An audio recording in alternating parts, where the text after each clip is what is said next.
Good evening and welcome to News Flash. I'm Sanket Upadhyay. Today's broadcast is going to be on the Mumbai rains. Well, it does give a sense of deja vu. It happened last month. It is happening again. Every rain, every year, every month, same story. Nothing changes in Mumbai. Why is that so? Why is it that a city is so underprepared to deal with a situation like this? Well, if you believe the authorities, they say that the amount of rain that's supposed to be spread out over a month is now happening within hours. And that's the reason why there is so much of water. But what's the plan ahead? If climate change has been recognized by the Maharashtra administration as a big challenge, then how soon can we expect action? Because the suffering in the maximum city is also maximum and real. Through the course of the next 30 minutes, we are going to go across to our correspondents spread across the length and breadth of Mumbai. And we'll also be speaking to experts as well as the politicians and well-wishers and residents of Mumbai as to what they think is the possible solution to a problem like this.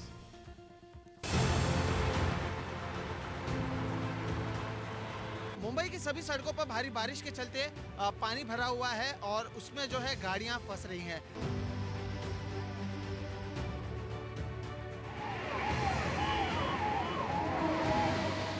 Car completely going and hitting the footpath.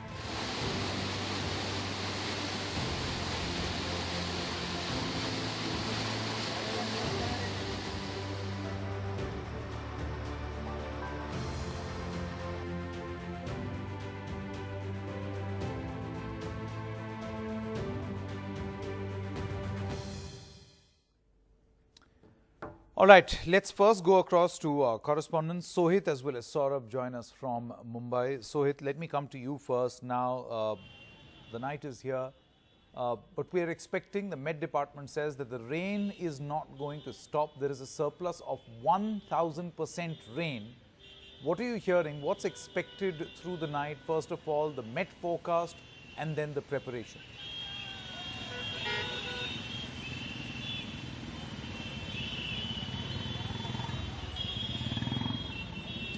Well, Sanket, as I said, as the weather department has been saying that in the last 4 days, the amount of rainfall in Mumbai has been as much it happens in the entire month of September.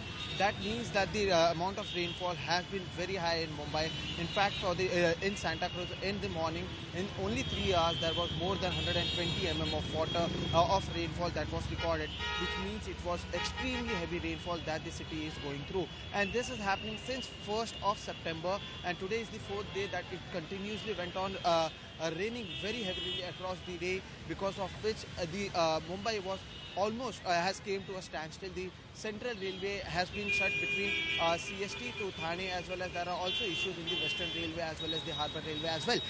Currently, I am in Dadar Dadar Circle, and as you could see behind me, you could see a mob of people, a huge gathering of people that are standing over here.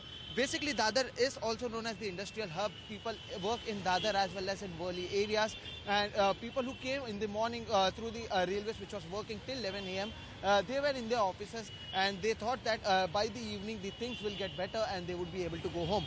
However, this is not happening, and now as you could see, number of people have been increasing over here. There is still water logging in several parts of the city. People are standing over here expecting that if there is any car, any vehicle, be it a truck, be it a BST bus or a private bus, they are ready to give more money and just go home. But this is not happening as of now. People are looking for various means of transport to reach to their houses, because the local railway is not working. However, if we speak about the roads as well, what you could see right now over here is that there is a huge amount of traffic, that is huge traffic across the city, where we are currently in Dadar Circle, where you could see that the amount of traffic is still 2 or 3 kilometers, and there is still water logging, and there are also several vehicles that have been facing problems because of this water, and they are stopped in the middle of the road.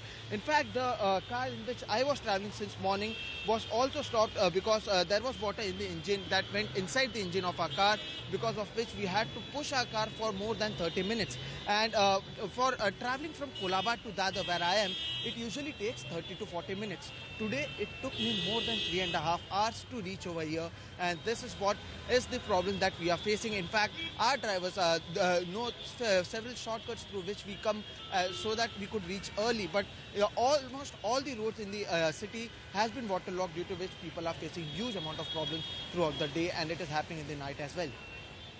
All right, so do stay on with us. Saurabh is also with us. Now, Saurabh, a couple of things. The rail services, first of all, if you could give us an update. Secondly, Met Department update we've already got. Now, I want to know from you, the last time, I'm not sure if you would remember, you interviewed an official of the BMC. He took you to a control room where he said that we've got these pumps that have been deployed across the length and breadth of the city in low-lying areas to pump out water whenever there is unprecedented rain. Because if that won't be the case, then this will be a 2005-like deluge. So my point is, then, are we to assume that these pumps are not working, or the pumps are working and this rain is more than even those pumps to handle?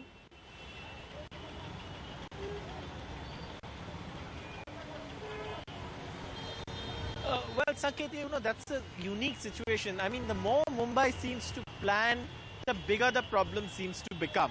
And that's something that we've lived with for many years in the city. Now, this whole pump system that you're talking about was a part of the Bryn-Stewart plan, which was formulated after the 2005 deluge.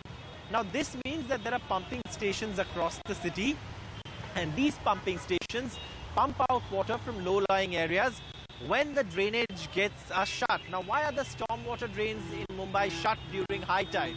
During high tide, the level of the seawater rises, as a result of which the pipelines which are underground are actually below the level of the water from the sea. And if it's not shut at that time, water from the sea will rush in. So that is shut, and then the water is pumped out artificially. Now, what is happening here is that if you have rainfall that's spread out over a period of time, for example, say yesterday, we had very high rainfall, but it did not, most importantly, coincide with high tide, and secondly, it was more or less spread out during the day. If you have heavy rainfall in a couple of hours, or say 2-3 hours, and it coincides with high tide, there is very little even the pumps can do. At the end of the day, they are artificial pumping stations. These are heavy-duty pumps pumping out a lot of water per second. But even then, they fall short because of the kind of freak weather that the city has seen. And that is where now perhaps the planning authorities need to take into consideration the planning for freak weather.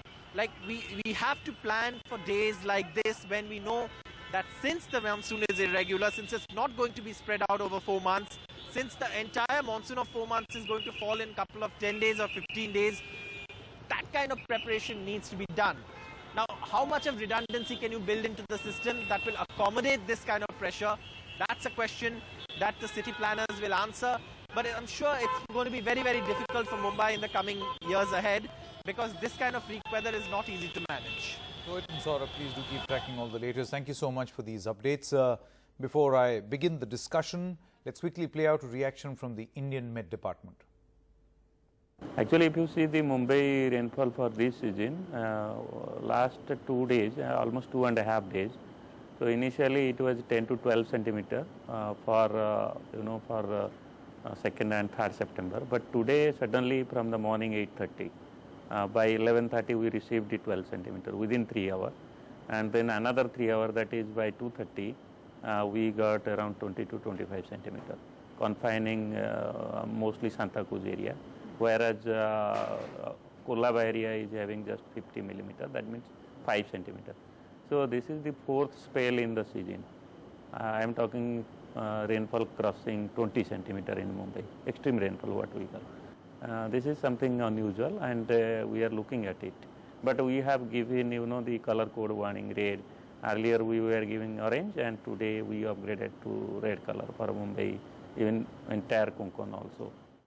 Okay, let me introduce our guest this evening. We have Mr. Sanjay Jha. He's a political analyst, leader of the Congress party, and also a Mumbaikar. So he must have witnessed what we are talking about. Ronak Sutaria, founder of Urban Sciences, is also with us, joining us from Mumbai. And Mr. Randeep Kumar Rana, DIG Operations of NDRF, is also with us. Thank you very much, Mr. Rana, for joining us. Let me begin with you, Sanjay. As a Mumbaikar, how much of what you see is man-made and how much of this is unprecedented? Weather gods. I mean, when you have, when you talk about 214 mm of rain in 9 hours, which is a surplus of over 1000%, clearly or surely some of this is unprecedented. Sanket, let me tell you, we live in modern times. There is access to technology and forecasting. This is a city, by the way, which contributes 32% to India's total tax collections. Mumbai, where I live, Bombay, in fact, is a global brand, right? I mean, there are consumer products which are branded by the name Bombay. I mean, a city which is a gateway to global finance, entertainment capital of India. Every time you have a downpour, if that city comes to a standstill, and let me tell you, I'm glad you are debating this. I'm glad you're showing those images. But I can tell you there are women and old men who are going to travel between Churchgate to Borivali to Dombivli, which are distant suburban places, and will probably get there by midnight. And, you know, it's emotional, physical torture, insecurity, the kind of hazards people have to go through. Does Bombay deserve this? The answer is clearly no. And this is, I think, a brazen manifestation of the collapse of civic infrastructure. Now, this is not the time, Sanket, for us to really, be soft on the people who are supposed to run the state, run the city. Bombay deserves better. Mumbai deserves better. This is the richest municipal corporation in Asia. They have tremendous amount of funds. And, every problem that we talk about, whether it's, flooding, health epidemics, education, transport, this is all, there are solutions available for them. We know our population. We know the kind of pressures we go through. I have been through probably 3 decades of such monsoons. We realize there are sporadic outbursts of rain that does cause traffic congestion, and there are pressures. One can understand reasonableness in the argument, but the BMC, which runs this city, has frankly abdicated all responsibility. I'm sure, Sanket, you're reading about this RA tree felling, which is being proposed. There are consequences of this deforestation. There are going to be repercussions for the civic apathy which is being displayed by the political bureaucracy mix. And I think, ultimately this will have to have a citizen, revolt or a protest emerging bottom up, because the people who are supposed to give this great city what it deserves have clearly said, we don't care a damn. Okay.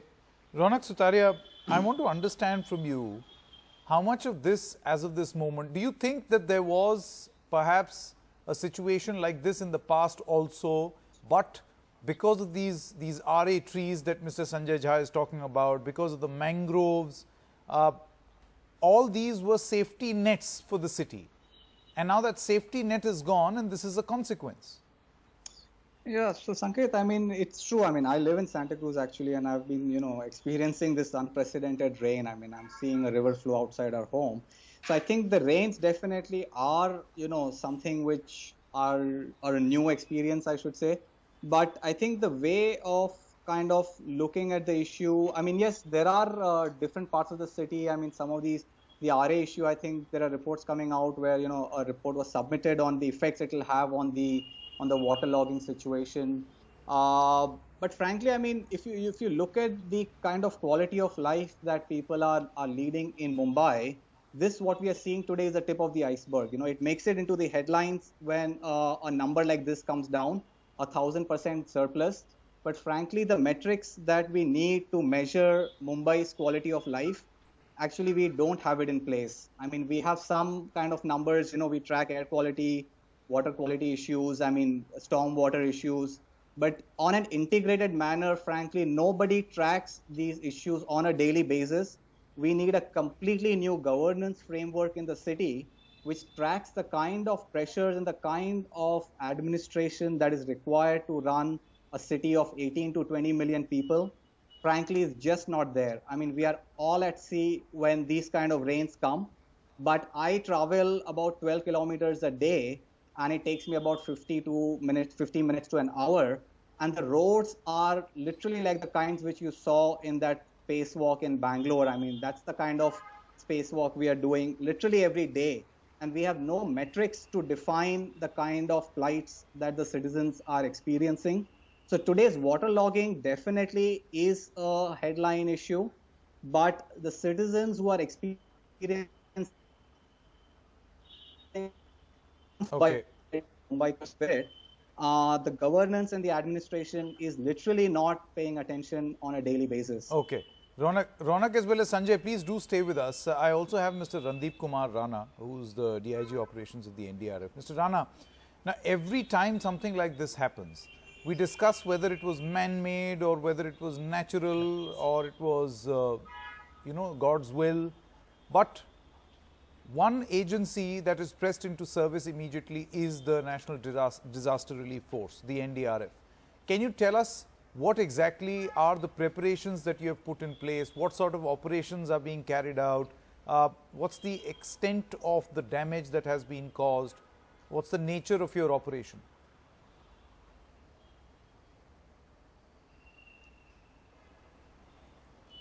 There are many aspects of preparations, but as far as NDRF is concerned, our main focus is on immediate response, and keeping in view the past experience of waterlogging and rainfall in Mumbai, we have placed our teams at 7 vulnerable places in advance. And before the onset of monsoon season, NDRF had identified low-lying areas in consultation and coordination with local authorities, and we have placed our teams well in advance, pre-positioned them, so that whenever there is heavy rainfall, and especially when it coincides with the high tide, if need be, they can be pressed into service immediately. And for this spell of rainfall also, we had placed our teams since yesterday itself, keeping in view the forecast of IMD. And today also, our team, they have rescued around 100 people from Kurla area, from low-lying areas, and brought them to high places. And since the high tide was at 4, we are expecting the waterlogging to ease out a bit by tonight. And since it was office time in the evening, coinciding with the high tide, that made the problem cumulative in effect. And as far as NDRF is concerned, we have kept additional teams also as reserve and standby, so that if there is any additional requirements, if some building collapses, or if some incident of like last time Mahalakshmi Express had got stranded, our teams had to rush in there in haste. We have positioned our teams at such vulnerable places in advance. Okay. Mr. Rana, please do stay with us, because this is a significant point that you are making. Sanjay Jha, the effect of a rain like this is not going to be immediate. I mean, we can see the immediate fallout, but it's going to weaken structures. We have seen that there are old buildings that collapse every time it rains in Mumbai. It has happened all too often. There is a very strong possibility that all the old structures that are still there and people living in it could further weaken. So this is not just a tragedy or apathy of today. It is going to continue in the future. What does one do in a situation like this? Sanket, just to add to what I think Ronak mentioned earlier, Mumbai is living on the edge. It's a city that is highly susceptible to both natural and man-made disasters. I'll give you an example. I mean, why should India's most well-known city across the world be so vulnerable to one torrential downpour or two? And it's not as if weather forecasts haven't been warning us in the past. Every time something happens, it becomes catastrophic, like a cataclysmic disaster. And I'll give you the other things that sometimes don't get noticed. short circuits. There are buildings that you rightly mentioned fall left, right, and center. They are dilapidated. And I'll tell you my bigger worry. You know, the place where I live in, pretty much in the heart of South Mumbai, I've seen out of the blue large skyscrapers sprout up within the last couple of years. Now, Sanket, just think about it logically, that if in a place which is already in a great number of ways the hub of the city, you're going to create these very high, tall skyscrapers, the number of flats, the number of people who are going to live there, the discharge of plastic, whether single use or multiple use into the drainage system, you are going to have high level of the kind of flooding that happens after the rain. And God forbid, you're going to have, you know, these high tides, you're going to exacerbate the worries for the city. Now, I can tell you in my office, we had to let people go a lot earlier today because the moment the rains increase, the people of Mumbai who have lived through that horrific nightmare of what happened in the July of 2005, they panic. There's paranoia. People say, we want to go home because we don't know when we are going to get there. Trains stop. Now, let me tell you, Mumbai has the local train as a lifeline. You can't imagine what it's going to take for many people who are stranded. Just half an hour ago, I saw them near Victoria Terminus or CST as we call it now. You see them in the fort, in the other areas closer to South Mumbai, people who are working in offices. They're going to take hours and hours to get back home. Think about what it means when their mobile phone connections drop. When women are stranded and their families don't know when they're going to the get point there. that you're... It's a tragedy. Yes, it certainly is a tragedy, and while we may look heavenwards to think that this is God's fault, at the same time, I think some amount of preparation is going to do. Ronak, one of the things that the administration did was install these giant pumps, which are going to pump out the water, right? Despite that, this has happened. So it seems that the rains have outperformed those pumps as well. I mean, things could have been a lot worse had those pumps not been working. The administration knows that now it does not rain over a period of a month. This has been a recent trend. By the acknowledgement of the BMC, they acknowledge the fact that now, call it climate change or whatever, now you have rains that take place in hours and not months. So don't you think that a plan also needs to be in place? Absolutely, Sanket. I mean, I think, It's not something that has happened only today. This is a trend now for many years. It has, and time and again we've seen floods. I mean, I've waded through knee-deep and waist-deep waters. The fact remains that, I think it was mentioned on one of these shows that the drains in Mumbai are from the 1800s, which is a fact. I mean, and upgrading them, I'm sure that is a different issue. But I think more so, how could people have been better kind of, made aware, kind of had the plight of the people who, because I think most of us actually were caught unaware to an extent. I mean, I was going to set off for Andheri for my office, and literally a lot of people did get caught unaware. So I think the aspect is, how can people be able to endure less hardships is something which the administration needs to answer. I mean, yes, they can't change the amount of rain that falls. Amount of rain that drains out also is not going to be an easy problem to solve. But the amount of pain that the people experience, and this has been something which the people of the city experience regularly, and in days like these, it's like Sanjay was mentioning, I mean, there is terror. Actually, people fear that will they actually reach home alive. I mean, we've had, a very, very well-reputed doctor who lost his life a couple of years ago in these rains. And it's literally a question of life and death when an event like this happens. It's very, very casually taken in the spirit of the city. So, but I frankly feel, a lot more needs to be tracked on a daily basis, which is not happening. So I mean, Bombay offers the Sensex to the city, which is made up of 30 companies. I wish Bombay offered some other kind of metrics to track the kind of plights and the kind of quality of living that the city is offering, so that beyond the Sensex, each time something like this happens, I'm sure we can avoid a situation where the NDRF has to be positioned. As simple as that. This job could have been made a lot easier had we predicted. Though the Chief Minister of Maharashtra says that we have to understand and act looking at this as a problem of climate change. Well, let's just hope that a strategy is in place. Ronak Sutaria, Sanjay Jha, as well as Mr. Randeep Rana, many thanks for joining us on this broadcast.